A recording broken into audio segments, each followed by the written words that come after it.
Goeiedag vriende, welkom by dag 3 van ons oordenkings. Met die gedagte God is met ons. In die Exodus verhaal het die kinders van die Here vervreem van God gevoel. Want hierdie vervreemding is ingebed in hulle geloof, hulle antieke geloof van daai tyd, wat hulle geglo het dat God is geografies bepalend. En dat God in die vreemde geen godsdienstige en politieke invloed gehad het nie. Israel is in Egipte, hulle is in 'n vreemde land, met 'n vreemde heerser, die Farao, met vreemde gebruike en vreemde gode. Maar in hierdie vreemde land hoor ons God se stem, ook God se verlossingsverhaal. God praat met Moses en stuur hom terug Egipte toe, waar hy vir hulle sê, gaan verkondig aan die kinders, aan my kinders, ek is die lewende God, ek is die God van Abraham, Isak en Jakob, ook hier in Egipte.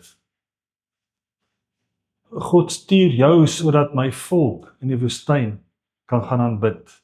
Dit is die opdrag van God aan Moses. God hef hierdie vervreemding op.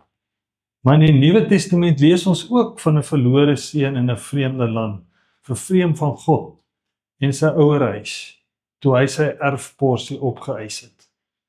Maar in die vreemde kom die verbondsbelofte van God in sy gedagtes op.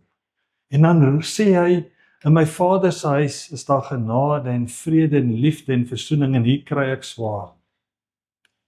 By my Vader is daar 'n huis wat verwelkom, my ontvang, soen as teken van herstel en versoening en vergifnis.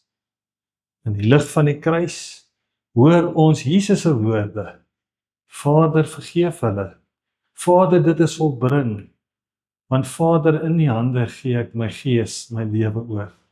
Vriende, die Here is oral teenwoordig. Daarom bely ek en jy, God is Immanuel, God met ons, God in ons. Kom ek bid saam met jou. Here, die sonstrale van U skyn en strale van genesing. In die geloof ontvang ons hierdie verlossingsstrale. Amen.